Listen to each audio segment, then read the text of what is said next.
Swadikap. Nah, pasti udah ketebak kan kami akan bahas film apa?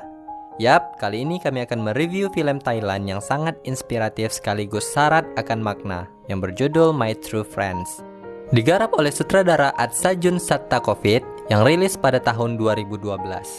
Film ini mengisahkan tentang persahabatan antara dua orang yang berada dalam satu geng yang sama ketika SMA, yakni Gan dan Song. Geng itu bernama Sperm. Gan yang merupakan ketua geng itu merupakan anak orang kaya yang kurang mendapat kasih sayang dan merasa tidak bahagia. Itulah kenapa ia sangat mengedepankan persahabatan dan menjadi petarung sejati demi melindungi teman-teman yang ia sayangi. Namun di sini, di akhir film, dia pun harus bernasib tragis. Bagaimana kelanjutan ceritanya? Tak perlu berlama-lama, langsung saja ke alur cerita.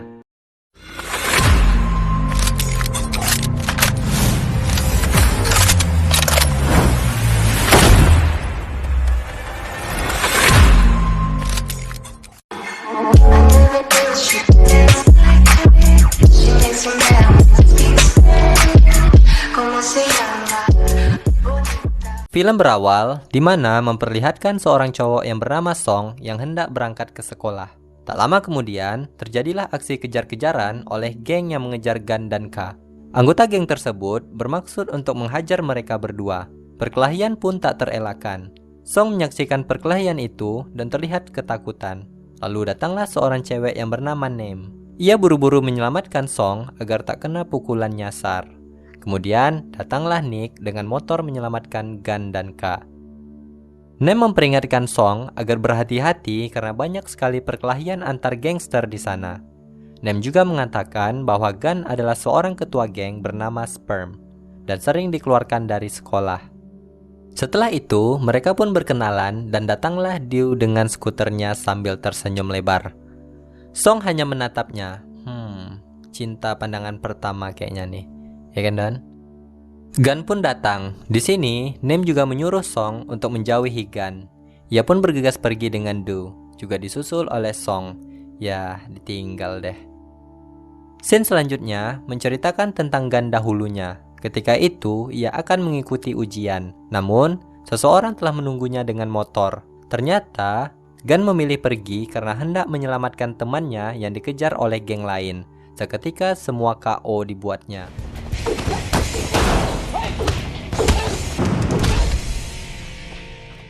Kepala sekolah memanggil orang tuanya karena Gan tidak mengikuti ujian akhir. Namun yang datang adalah asisten ayahnya. Kepala sekolah ingin mengeluarkan Gan dari sekolah. Namun, asisten itu menyuap kepala sekolah dengan memberikan cek senilai 200.000 baht sebagai sumbangan dari orang tua Gan.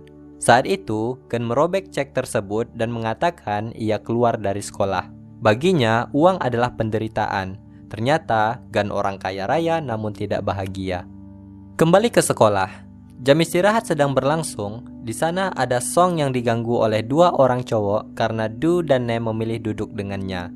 Lalu, datanglah Gan. Mereka berdua langsung pergi karena takut dengan Gan. Saat Gan mengantri untuk mengambil makanan, ada seorang siswa yang nerobos antrian dan Gan menegurnya. Lalu, datanglah cowok bernama Bear, ketua geng tersebut. Bukannya meminta maaf, ia malah menyulut amarah Gan. Gan mengepalkan tinjunya hendak memukulnya, namun dilerai oleh Pak Guru di sana. Scene berikutnya berkisah tentang kehidupan Song. Ternyata, Song tinggal dengan kakaknya yang bernama Neung. Ketika ia sampai di rumah, seorang laki-laki yang merupakan pacar kakaknya baru saja keluar dari rumah itu. Karena merasa terganggu, Neung memarahi Song dan ia pun kesal dan pergi. Song bertemu dengan Du di jalan. Du mengajak Song untuk berjalan-jalan dengannya menggunakan motor. Bukannya memboncengi Du, Song malah dibonceng Du karena tidak pandai bawa motor. Oh alah Song. Don, bawa Don. Mereka pun sampai di sebuah danau. Du menanyakan kenapa Song sekolah di kota ini. Song menjawab ibunya menikah lagi. Ia selalu mengatur kehidupan Song yang ingin bebas. Lalu Song memuji kecantikan Du sampai tersipu malu. Hari-hari berikutnya mereka selalu menghabiskan waktu berdua. Lalu mereka pergi ke toko aksesoris dan Du melihat gantungan kunci yang lucu namun tak membelinya. Scene berpindah ke sebuah klub malam. Di sini ada cewek bernama Ele dan teman-temannya yang ingin menemui Gan. Ia menghampiri Gunn dan dua sahabatnya Nick dan Todd untuk berkenalan. Namun, Todd menantang Ellie untuk minum. Ellie menyanggupi dan minum hingga 2 gelas. Lalu, Gunn membawa Ellie keluar dan mengantarnya pulang ke rumah. Ketika sampai di depan rumahnya, ia tidak mau turun dari mobil Gunn sebelum mendapat nomor HP Gunn. Gunn memberikannya dan menasihati Ellie untuk tidak keluar malam lagi. Hari berikutnya di rumah Gunn menanyakan keberadaan orang tuanya kepada bibinya. Bibinya mengatakan bahwa ibu dan ayahnya baru saja pulang subuh tadi dan sedang tidur. Gunn terlihat tidak senang dan lesu. Bibinya memberikan uang yang dititipkan ayahnya, namun ia tidak menerimanya dan memilih pergi. Selanjutnya, Du dan Song sampai di sekolah. Du hampir saja celaka oleh mobil yang dibawa Gunn. Untung ada Song yang menyelamatkannya. Ternyata Song tengah diperhatikan oleh 2 orang yang pernah mengganggunya di kantin karena tidak suka Song dekat dengan Du. Song yang sedang di kamar mandi dihampiri oleh 2 orang tadi. Mereka menampar dan memukul Song. Song tidak bisa melawan karena tidak pandai berkelahi. Cowok itu mengatakan bahwa Du pacarnya dan memperingati Song. Ketika Song akan ditampar lagi, Gunn tiba-tiba datang. Mereka berdua langsung pergi begitu saja. Begitupun dengan Song yang buru-buru pergi. Di sini, Song masih kesal, bahkan terlihat tidak mood ketika menggambar. Tak lama, Gunn datang menghampiri Naim yang satu kelas dengan Song. Naim mengabaikan Gunn dan melanjutkan menggambar saja. Saat Gunn bertanya, Naim tiba-tiba merobek kertas gambar miliknya dan mengambil tas dalam lemari, sambil membanting pintu lemari lalu pergi. Di sebuah lapangan, anggota geng sperm sedang bermain futsal. Lalu, bola tidak sengaja keluar lapangan dan ditangkap oleh Song yang kebetulan lewat. Song kembali menendang bola ke lapangan dengan keras. Salah satu anggota geng bernama Cem terkena bola tepat di kepalanya hingga hidungnya berdarah. Mereka menghampiri Song. Ka menarik kerahnya yang membuat ia takut. Namun, Gunn melerainya. Alih-alih akan berkelahi, Gunn mengajak Song untuk ikut bermain. Setelah selesai main, Todd memperkenalkan dirinya serta Nick, Ka, Cem, dan juga Arm kepada Song. Kemudian, datanglah Bear dan gengnya menemui Gunn perihal yang terjadi di kantin tadi. Perkelahian antara Bear dan Gunn terjadi dan dimenangkan oleh Gunn. Ketika Bear mengatakan bahwa ia menyerah, Gunn dengan besar hati mengulurkan tangannya membantu Bear berdiri. Kayaknya Bear tersentuh dan menyuruh gengnya untuk pergi saja. Namun, salah satu dari mereka bernama Kang, tidak apalah nama orang Thailand nih Don. Salah satu dari mereka bernama Kang tidak terima dan menghajar Gunn. Perkelahian antara 2 geng ini pun terjadi. Song hanya bisa menyaksikan karena takut.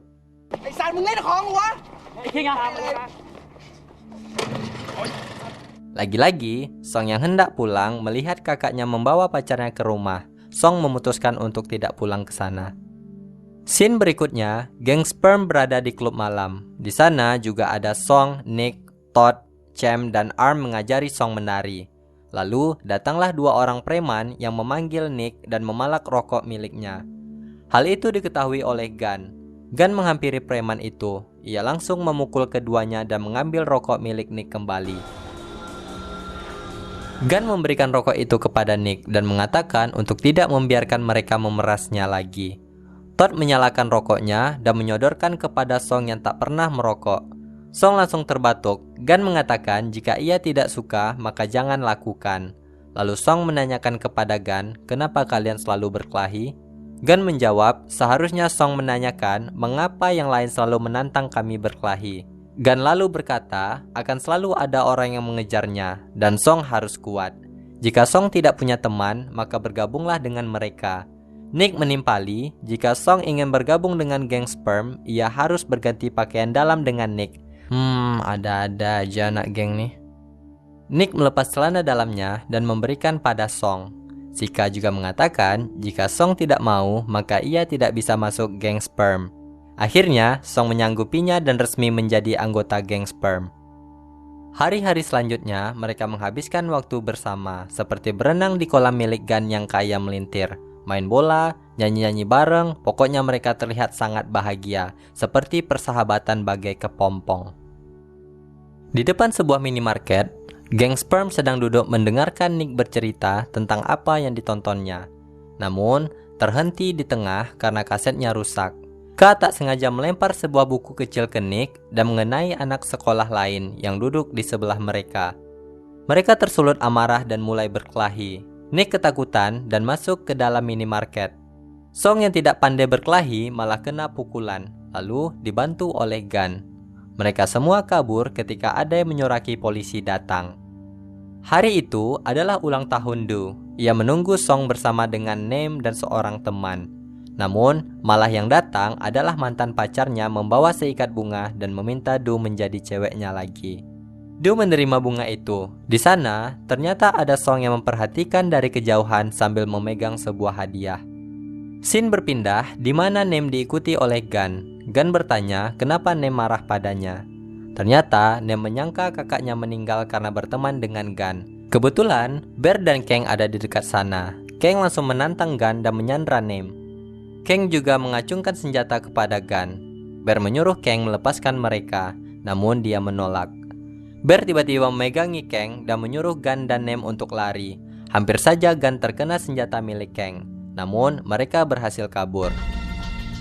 Gun menarik tangan Nem dan terus berlari. Mereka akhirnya selamat setelah bersembunyi di sebuah toko. Tapi nampaknya Nem masih marah kepada Gun hingga menamparnya dan beranjak pergi. Di lain tempat, Song juga bersedih. Ia memegangi kado yang tak jadi ia berikan kepada Do karena melihat Do menerima bunga dari mantan pacarnya. Todd, Nick, dan Arm mencoba menghiburnya. Todd menasihati Song bahwa Do bukanlah satu-satunya gadis. Jika ia tidak punya siapa-siapa, Song masih punya sahabat-sahabatnya. Malamnya, mereka semua pergi dengan mobil milik Gun. Namun, di perjalanan, Song melihat pacar kakaknya sedang bersama dengan wanita lain. Mereka pun turun dari mobil dan menghampiri pacar kakak Song kecuali Nick. Pacar kakaknya yang telah kepergok memilih pergi, namun Song menghentikannya. Song didorong dan terjatuh. Gun langsung menghajar laki-laki itu. Perkelahian di kedua kubu ini pun terjadi. Nick yang ketakutan memilih untuk masuk ke dalam mobil Gun dan mengunci pintunya. Seorang pengunjung hotel melaporkan kepada polisi. Tak lama, polisi pun datang. Geng sperm berlari ke mobil Gun. Mereka terkunci dan memanggil-manggil Nick agar membuka pintu itu. Namun, karena musik di mobil terlalu keras, Nick pun tidak mendengar mereka. Akhirnya mereka pun ditahan. Di dalam tahanan, semua orang menatap Nick dengan kecewa. Kemudian, Ka memukul Nick karena merasa marah. Ka menuduh Nick yang menyebabkan mereka terkena masalah ini. Di sini, Gun dan Cem membela Nick dan mengatakan bahwa Nick adalah teman mereka. Ka merasa kecewa karena dialah yang selama ini berkelahi bersama Gun, tak pernah lari seperti Nick. Ka menyebut seharusnya Nick tidak ada di geng mereka. Song ikut membela Nick, tapi Ka memarahinya karena dia adalah anak baru di geng itu. Ka meneriaki Nick agar keluar saja dari geng. Nick hanya tertunduk. Tak lama kemudian, sipir penjara membebaskan mereka. Mereka dijemput orang tuanya masing-masing. Ka dimarahi dan mendapat tamparan dari ibunya. Ibunya tidak suka Ka bermain dengan geng sperm. Mereka pun satu persatu meninggalkan kantor polisi. Tinggallah Gun, Song, dan Todd. Gun dijemput oleh asisten ayahnya. Saat itu, Gun terlihat sedang mencari keberadaan orang tuanya. Lalu, asisten ayahnya mengatakan bahwa kedua orang tuanya berada di Singapura. Gun nampak kecewa. Ia mengajak Song dan Todd untuk menginap saja di rumahnya.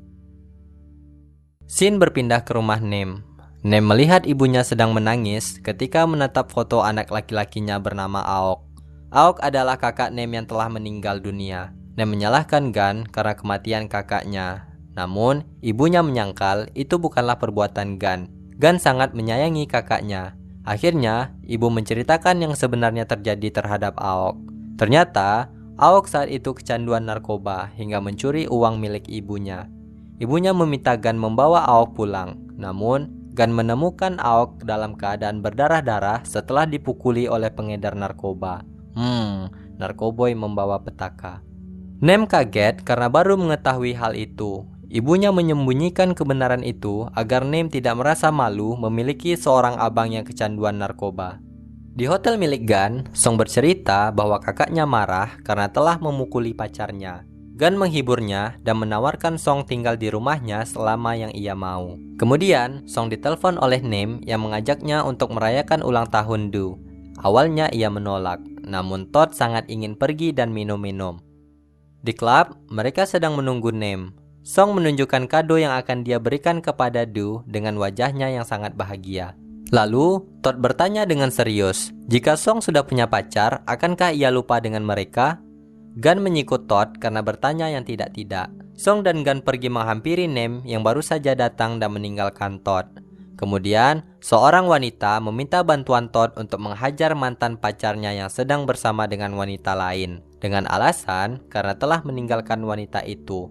Todd menyanggupi dan menerima uang yang disodorkan. Song bertanya kepada Nem di mana Du.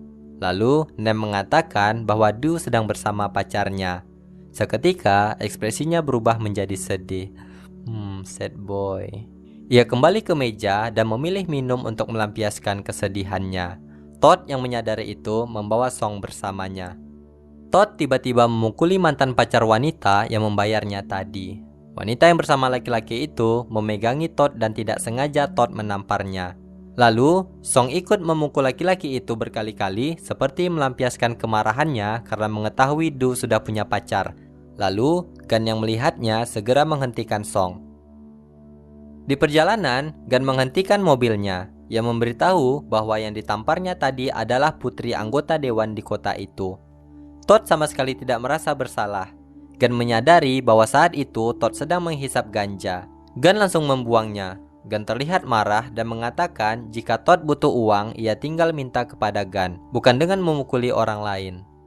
Todd beralasan bahwa ia tak sekaya Gun dan terlibat perkelahian sudah menjadi hal biasa baginya. Kemudian, Gun memberikan sejumlah uang kepada Todd sembari berkata bahwa uang bukanlah apa-apa baginya. Hal yang berharga bagi Gun adalah teman-temannya. Todd tampak kesal dan keluar dari mobil. Ia melepas jaket dan baju milik Gun yang dipakainya, lalu dia pun pergi.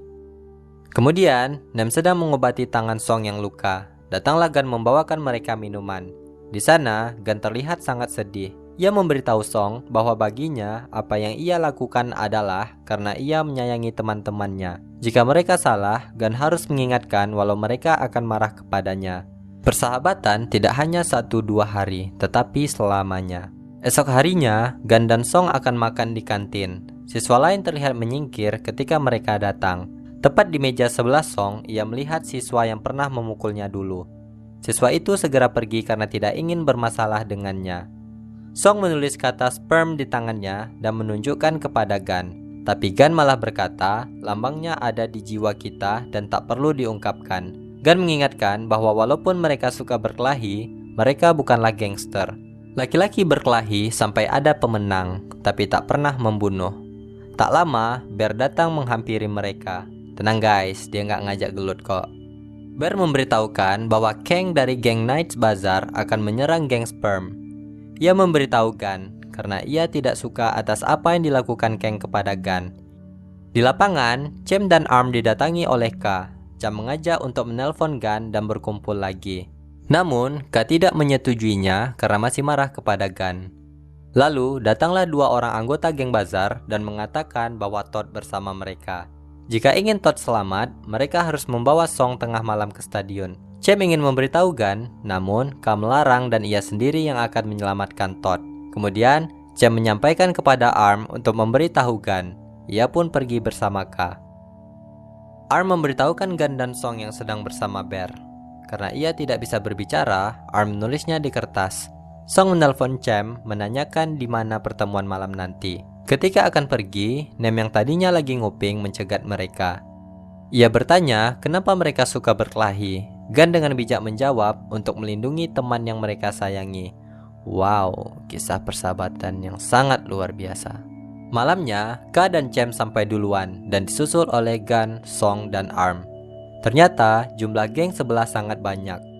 Tak lama kemudian, Bear datang dan membawa pasukan yang cukup banyak dan berdiri di pihak geng Sperm untuk membantu mereka. Kemudian, Todd yang sudah babak belur digiring ke hadapan teman-temannya. Rock yang merupakan ketua geng Knights Bazaar pun muncul. Ia mengatakan bahwa Todd dan Song telah memukul orang lain tanpa alasan dan menampar seorang gadis. Ia meminta Gun untuk menyerahkan Song dan yang lain boleh pulang.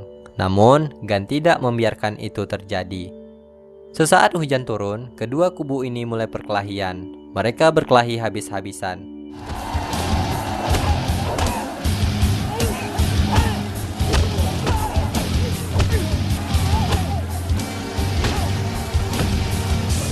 Hampir semuanya tumbang, kecuali Gun. Rock mendekati Gun, ia menyuruh Gun untuk meninggalkan temannya dan pulang. Namun, Gun berkata tidak akan pergi tanpa temannya. Rock menantang untuk mengalahkan dirinya. Jika Gun berhasil, maka ia akan melepaskan Todd. Lalu, ia memukul Gun. Gun mencoba berdiri dengan susah payah. Dipukul lagi, berdiri lagi. Dipukul sekali lagi, masih tak menyerah, dan berdiri lagi, hingga dia benar-benar tumbang. Mereka semua dibiarkan pergi. K memuji keberanian Gun. K meminta Gun menjadi ketua, namun ia menolak karena mereka semua adalah teman. Cem berterima kasih kepada Bear yang telah membantu mereka. Kemudian Bear menyatakan ingin menjadi teman mereka, yang disambut baik oleh semuanya. Sebelum itu, Song meminta Bear bertukar celana dalam dengannya, sebagaimana yang Song lakukan dengan Nick ketika bergabung dulu. Ternyata, Nick membohongi Song karena tidak ada aturan seperti itu di geng mereka. Mereka semua tertawa sambil menahan sakit. Tiba-tiba, K merindukan Nick. Keesokan harinya, K mendatangi Nick dan mereka berbaikan. Gun bertemu dengan Ele di sebuah kafe. Ele tergila-gila kepada Gun. Bahkan, ialah yang menyatakan cinta kepada Gun terlebih dahulu. Gun hanya menasihati Ele untuk fokus sekolah, jangan bolos dan tidak keluar malam jika ingin tetap bertemu dengan Gun. Di sana, ada Nem dari luar melihat mereka berdua dan memperhatikannya. Ele membuat satu permintaan agar Gun mau melewati tahun baru bersamanya. Gun akhirnya mengiyakan. Ele berterima kasih dan bersandar pada Gun. Nem yang tampak cemburu langsung pergi dari sana.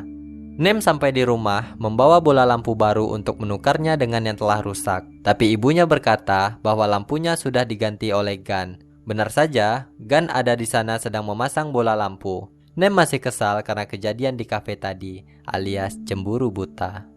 Nem dan Gun mendorong gerobak bakso yang akan mereka jual. Nem berterus terang kepada Gun kenapa ia kesal. Itu karena ia melihat Gun dengan wanita lain berpelukan. Gun bertanya apakah Nem cemburu, tapi Nem malah ngeles, bilang bahwa Gun telah mencuri cinta ibunya. Lalu, Gun mengajak Nem untuk hitung mundur tahun baru bersama. Bilangnya sih nggak mau, tapi sebenarnya mau. Begitulah wanita.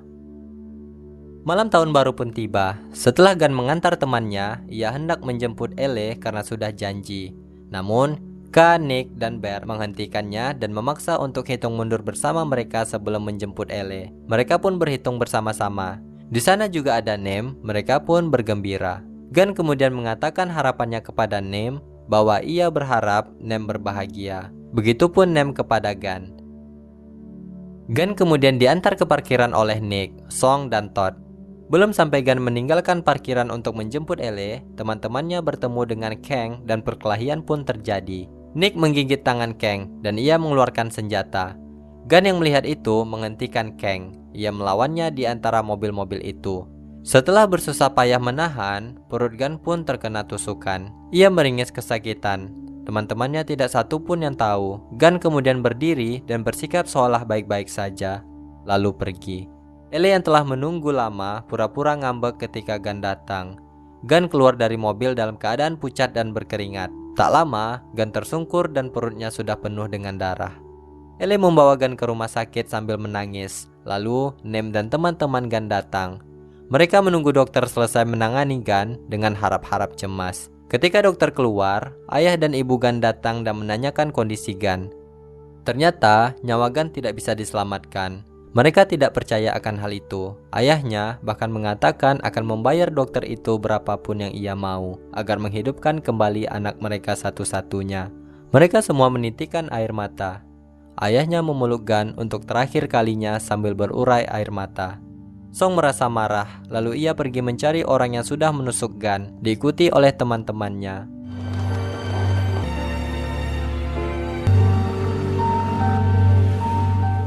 Mereka berhasil menemukan Kang yang hendak kabur. Ternyata, Rock telah menunggu dengan pasukannya.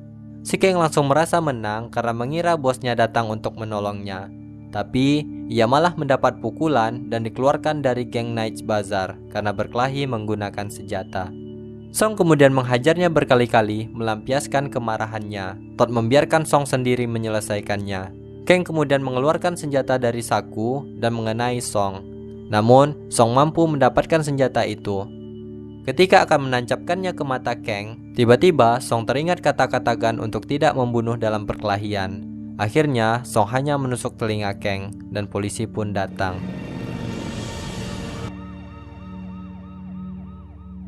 Di akhir film, Song menceritakan bahwa ia banyak berubah setelah bertemu dengan Gun. Ia belajar betapa berharganya sebuah persahabatan. Song yang dulu tidak bisa berkelahi, kini telah pandai berkelahi. Kini, sahabatnya Gun telah menjadi kenangan indah yang akan selalu ada di hati mereka. Tamat, ending yang sangat mengharukan. Dari film ini, kita dapat menangkap pesan bahwa harta tidaklah mampu memberikan kebahagiaan mutlak bagi seseorang. Yang berharga adalah kasih sayang dan keberadaan orang-orang tercinta untuk selalu ada di sisi. Begitupun sebuah persahabatan yang dijalin dengan tulus tidak akan mudah retak walau dihadang oleh rintangan bertubi-tubi. Yang membuat kuat adalah ketika segala persoalan bisa diselesaikan dengan kata maaf. Satu pelajaran lagi dari film ini, bahwa penyesalan akan selalu datang di akhir. Sebagaimana yang ayah dan ibu Gun sadari ketika anak satu-satunya telah pergi tanpa mendapatkan rasa cinta yang seharusnya ia dapatkan sebagai seorang anak. Yang benar-benar pergi tidak akan kembali, hanya kenangan indah yang tersisa, maka simpanlah dalam hati ini. Oke, begitu saja dari kami tentang kisah sedih ini. Apabila kalian memiliki referensi film untuk direview, kalian bisa komen di bawah ya. Sekian dan terima kasih. แม้วันนี้จะไม่มีเขาอยู่บนที่ยิ่งใหญ่ในใจพวกเราตลอดไป